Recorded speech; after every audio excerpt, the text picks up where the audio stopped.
Dios les bendiga, amados hermanos en Cristo y amigos que nos están escuchando en esta hora. Les habla el siervo de Jesucristo, Denis Cuevas, del Ministerio Comando Evangelización de Cristo, otra vez en una de las cápsulas escatológicas, esta vez bajo un tema de edición especial titulado Evidencias de su Resurrección. Esta vez voy a estar compartiendo esta cápsula junto a mi señora madre, la distinguida profesora Marlene Cuevas, profesora universitaria de una larga trayectoria, y adicional a eso, ella también ha sido directora de escuela dominical y maestra de escuela dominical. Ella va a estar acompañándome dando lecturas a varios textos bíblicos.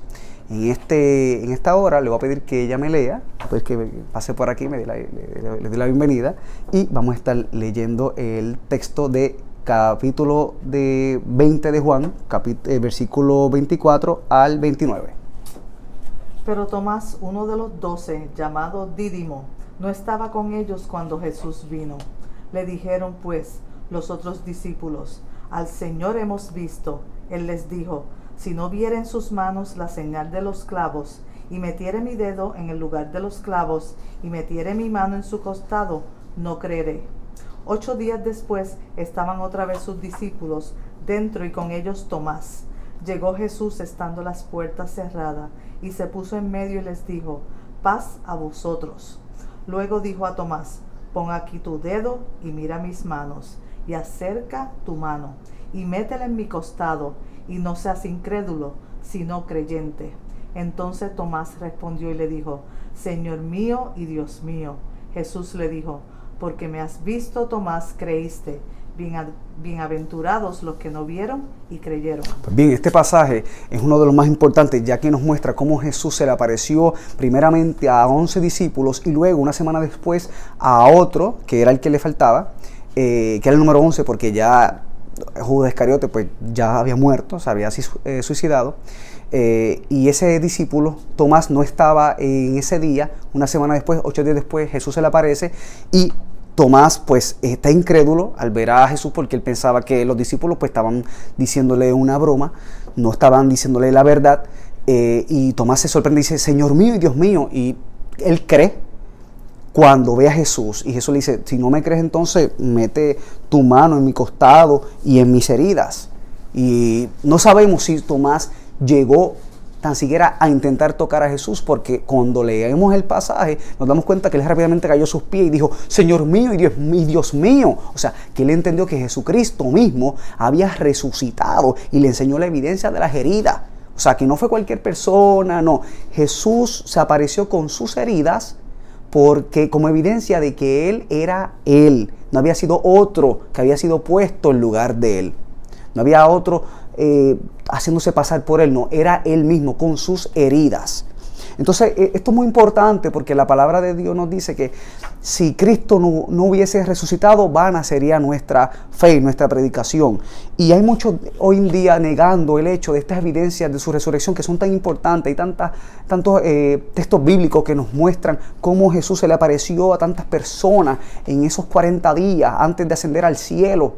Y muchas personas hoy día se preguntan, dicen: pero esto fue una resurrección espiritual lo que hubo ahí, cuando no, fue una resurrección física. Así también va a haber en nosotros una resurrección física cuando el Señor Jesús venga desde el aire a llamar a los muertos en Cristo, y los que están durmiendo, que fueron salvos por Él, van a resucitar de los muertos. Así como Cristo resucitó, también ellos serán resucitados de entre los muertos. Y los que estemos vivos, los que hemos quedado, seremos arrebatados juntamente con ellos.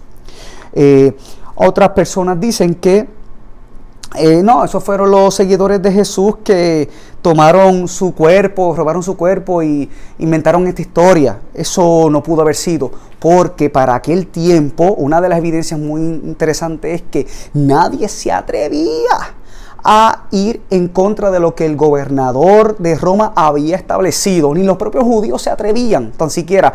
No tenían la capacidad ni las armas para enfrentarse a un ejército o una guardia de soldados romanos que estaban liderados por el gobernador romano, obviamente, que los había enviado para guardar las tumbas. Ellos no se atrevían tan siquiera, porque no tenían las armas, no tenían los elementos necesarios para hacerle frente, y tan siquiera había un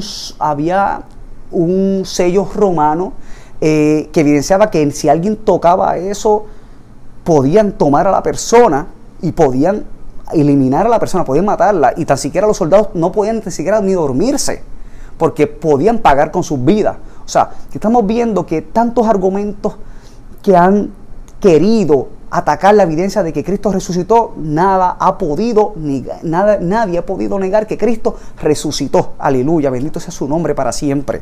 Entonces, otra de las cosas que quiero enfatizar es que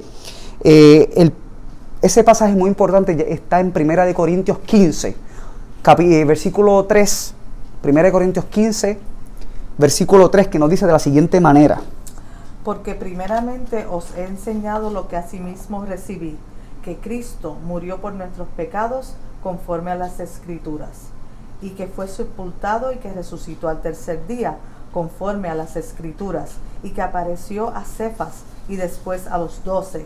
Después apareció a más de 500 hermanos a la vez, de los cuales muchos viven aún y otros ya duermen.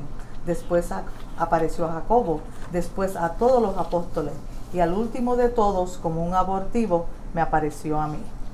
Estamos viendo cómo se les fue apareciendo a los discípulos, a más de 500 hermanos, y finalmente al apóstol Pablo, cuando él realmente quería atacar a los de la iglesia que estaban en ese momento. Él quería encarcelarlos y matarlos porque era celoso con las leyes judías.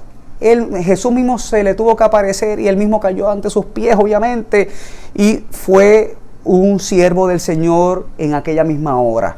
Así que estamos viendo cómo Jesús dio evidencia de que había resucitado, y gente, miren esto, es interesante, cuando los discípulos Jesús fue arrestado, los discípulos huyeron y todo eso, ellos estaban escondidos, ellos tenían miedo también que los capturaran y también los mataran, al igual que Jesús. Pero cuando Jesús se les resucitó, ellos recibieron una valentía, un poder solamente lleno del Espíritu Santo, como una evidencia de que Jesús había resucitado. Ellos pudieron proclamar el mensaje a los cuatro vientos, diciendo que Cristo se levantó entre los muertos y todo aquel que creyera y fuera bautizado sería salvo. Entonces vemos discípulos acobardados como Pedro, que dijo, no te voy a negar, y lo negó. Vemos que después se levanta valiente con el fuego del poder del Espíritu Santo a proclamar que Cristo había resucitado entre los muertos. Vemos cómo los discípulos, de ser cobardes al principio por la muerte de Jesús, se tornan en discípulos valientes en su nombre. Eso solamente lo da la evidencia de la resurrección. ¿Por qué? Porque ¿qué caso tendría ellos incluso después poner su vida, arriesgar su vida, incluso hasta la muerte? Porque después, déjenme decirle que acá a todos ellos los mataron, excepción del apóstol Juan, que fue enviado al exilio en la isla de Patmos y tuvo la especial encomienda de escribir el libro de Apocalipsis, guiado por el Espíritu Santo de Dios. Los demás apóstoles fueron martirizados por su fe, proclamando que Jesucristo había resucitado. ¿Tiene caso de proclamar una mentira y dar su vida por una mentira? ¿Tiene caso de eso?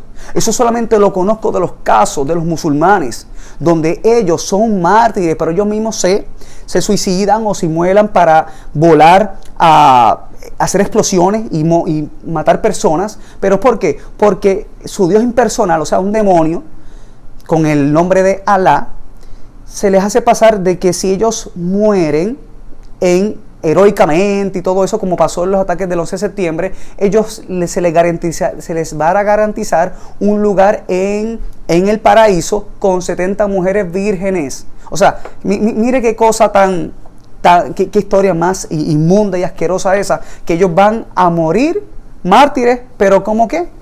Para recibir un placer en el paraíso. En cambio, y eso es una mentira, esos son los únicos mártires fuera de la religión cristiana, cuando es la única, y no es religión, más bien Cristo dijo, yo soy el camino, la verdad y la vida, nadie viene al Padre sino a través de mí. O sea, no es religión, vamos a decir, no es religión, es el estilo de vida que te lleva a la vida eterna, donde el Creador del cielo dejó su trono de gloria y se vistió de carne humana para ser uno de nosotros. Ese es el cristianismo verdadero. Entonces, los discípulos arriesgaron sus vidas hasta la muerte. ¿Por qué? Por proclamar la verdad de que Cristo había resucitado. Ellos fueron mártires hasta el final, no se avergonzaron de lo que sucedió. Entonces, es muy interesante hacer notar todo esto, como incluso personas escépticas, como el medio hermano de Jesús, como Santiago, que fue el medio hermano de Jesús, adicional al apóstol Santiago, hermano de Juan, que también era uno de los discípulos, pero un señor llamado Santiago en la Biblia, que fue medio hermano de Jesús, no creía en él al principio, cuando él estaba en su ministerio, creyó en él luego de haber sido resucitado. Luego que Cristo resucitó y ascendió, él creyó en Jesús y fue considerado uno de los líderes de la iglesia de Jerusalén, al igual que el apóstol Pablo, que tampoco creía en Jesús para nada, incluso quería extinguir por completo la nueva religión cristiana que había surgido para ese tiempo, pero no pudo porque él tuvo que convertirse a Cristo también, y él al final también muere. La historia dice que muere decapitado por su fe. Entonces vemos como hoy día hombres y mujeres, incluso en países de Oriente Medio, están arriesgando sus vidas por causa de Cristo, por predicar la verdad y no negar a Cristo, y son mártires hasta el final. ¿Por qué? Porque ellos saben que su fe no es en vano. Cristo resucitó y se levantó entre los muertos. Aleluya, gloria sea al Señor. Y casos de escépticos. Antes veían el cristianismo como personas que no habían estudiado y personas, ¿verdad?, de baja categoría, baja clase. Y hoy día hay científicos cristianos, hay personas escépticas que fueron ateos y se han convertido al cristianismo. ¿Por qué? Porque hay tanta evidencia de que Cristo resucitó que ellos mismos no pueden negarla y al final tienen que convertirse a Cristo. Ellos han querido destruir la fe y al final lo que terminan es siendo consumidos por el poder de Dios, creyendo en que Cristo resucitó. Mire qué cosa más hermosa el Señor ha hecho. Pues tantas cosas, tantas evidencias que nos ha dado la palabra de Dios y la historia de que Cristo resucitó, que no podemos negarla. Hay otra evidencia, es que para aquel tiempo podían haber robado el cuerpo y todo, habían podido robar un cuerpo y hacerlo pasar y todo eso, pero ¿sabes qué? Nada sucedió. ¿Por qué? Porque a los líderes judíos tampoco les convenía. Ellos sabían de que él había dicho: en 3 días destruiré este templo, ¿verdad? Y lo levantaré. Y obviamente ellos sabían que Jesús había dicho que iba a resucitar, y por lo tanto ellos no iban a buscar la forma de expandir eso de la resurrección. Ellos no les convenía, así que ellos querían tener todo en paz y tranquilidad, así que tampoco ellos iban a buscar formarse un lío con eso. Así que son tantas cosas lo que el Señor ha hecho para evidenciar que Él resucitó, y así como Él resucitó, también los creyentes vamos a resucitar en el día postrero, aquellos que mueran. Los demás vamos a estar esperando al Señor, rogándole al Señor que no nos permita ver muerte. Pero si nos toca morir, sabemos que nuestra fe no es en vano. Cristo viene, es hora de prepararse. Así como Cristo resucitó, también Él te resucitará a ti si tú le entregas su vida. Le entregas su vida a Él y lo aceptas como Señor y Salvador de tu vida. Arrepiente de tus pecados. Confía en el Señor de todo corazón y verás la gloria de Dios en tu vida. Seas bendecido en el nombre de Jesucristo. Maranata. Cristo viene. Gloria a Dios.